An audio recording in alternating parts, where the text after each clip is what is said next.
Hi guys, we're back and it's November 9th, and our activity today is going to be telling a story with a book with only pictures.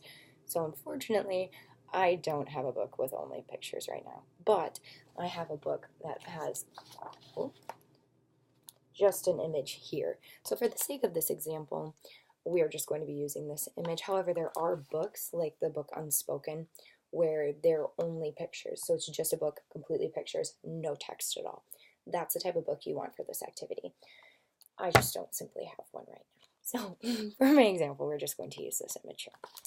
All right, the purpose of this is to really express your creativity. So this is a bonding opportunity between you and a child, or maybe a child and an older sibling or something here, where we use a lot of creativity to come up with a dialogue or maybe description of what's going on in the images that we see.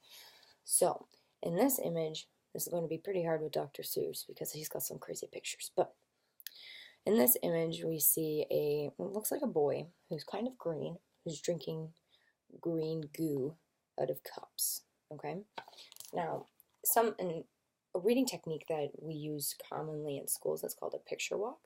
And that's when you take a book and you just look through all the pictures before you even read the text. So it's essentially what you're doing with a book without text at all, is you're just doing the picture walk. So you want to go through the entire book, look at all of the images without the text, and say, oh, okay, what does this book mean to us? What is it trying to tell us? Because there is no text. And then we are going to create our own text. So this could be used from children at a very young age to almost like young teens.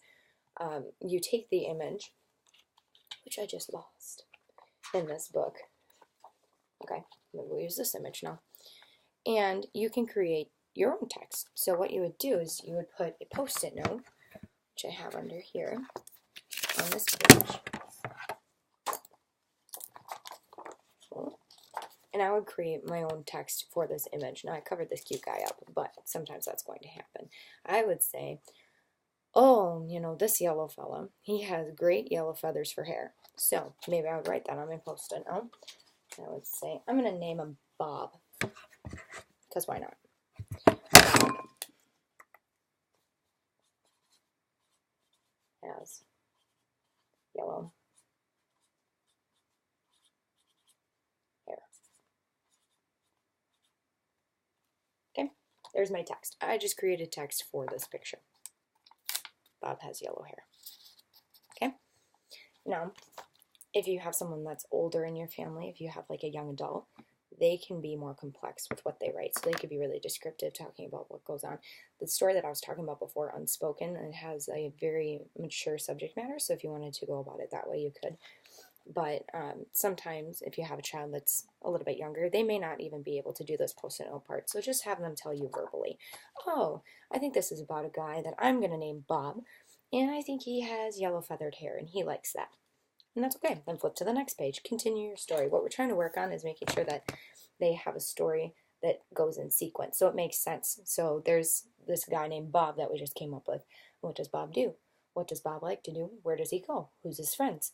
So it has to all encompass. It doesn't just become, here's an image, this is Bob. Here's an image, this is someone else.